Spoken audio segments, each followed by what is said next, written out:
Hi, I'm Burniston here with a video tutorial for the Bigz Zig Zag card insert die. All of the pop-up dies come with step-by-step picture instructions inside every die.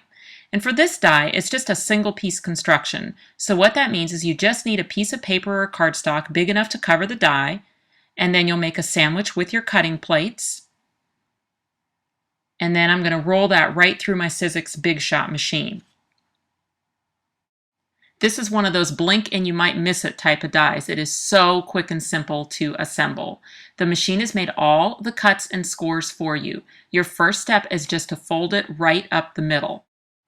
There's two little pop-up platforms. They both have diagonal folds at the bottom, so you can just pull those down now just to work those folds and then return those to the center position. Now open up the piece, and from behind those little pop-up platforms, you can press them to fold inward.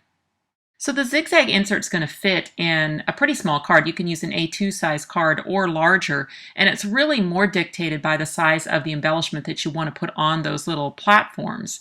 The taller the embellishment, then the bigger card you'll have to have. But in this case, I'm going to use some small embellishments, so I'll just use a regular A2 size card folded in half. And I've just used a tape runner behind my Zig Zag insert and just put the tape runner everywhere except for where my little pop-up platforms are. I make sure that the fold is lined up inside the fold of the card. I can press one half down, and then now it's easy just to fold it closed, add my tape runner all over the other side of the Zig Zag insert, and then just bring that card up to press it into position. Now I can just fold that card closed and it is trained and ready to be decorated. I'm going to decorate this card using my new Crown, Medallion, and Scrolls Sizzlit set.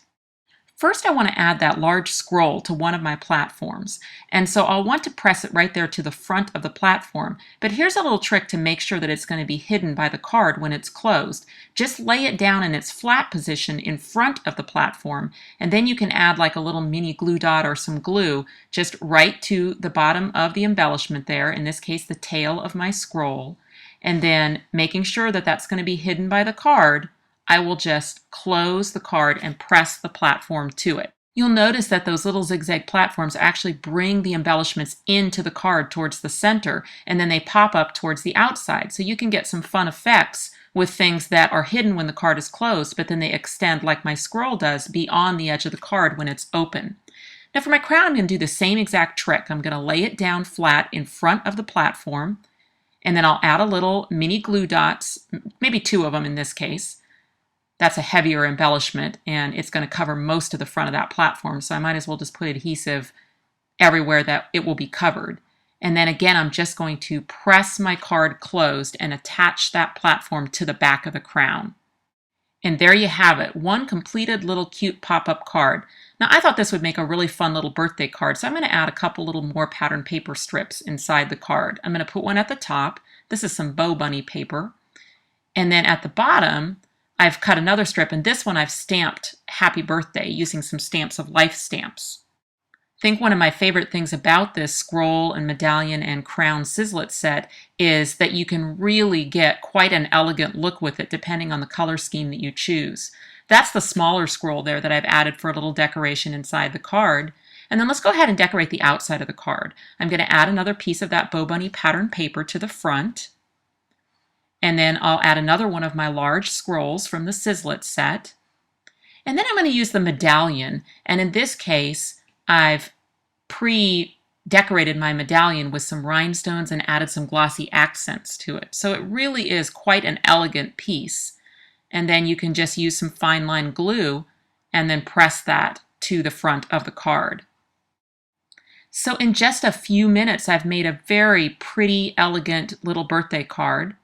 And of course, next time I might use that same card design, but do it in some pretty princess colors.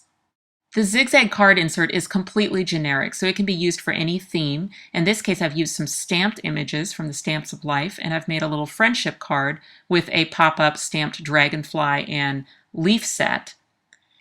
And then remember I said you can actually make the card bigger if you want to put taller items on the Zig Zag insert. So here's one where I've used some Tim Holtz dies and made a little hanging bird cage with a caption on the other insert.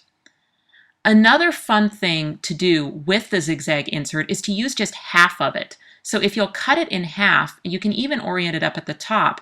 Now you can use that die to make something travel. So I'm going to show you from behind there how that works. That's just half of the zigzag insert used at the top of a sideways folding card, and that's going to make that item travel. You can also do it in the other position with just half of the zigzag insert, and then you can make anything travel up. So there you have it, several cards made using the same die, the zigzag insert and the crown, medallion, and scrolls Sizzlit set. For buying information on either of these two dies, you can visit Sizzix.com, and you can always find pop-up ideas on my blog, KarenBurniston.typepad.com.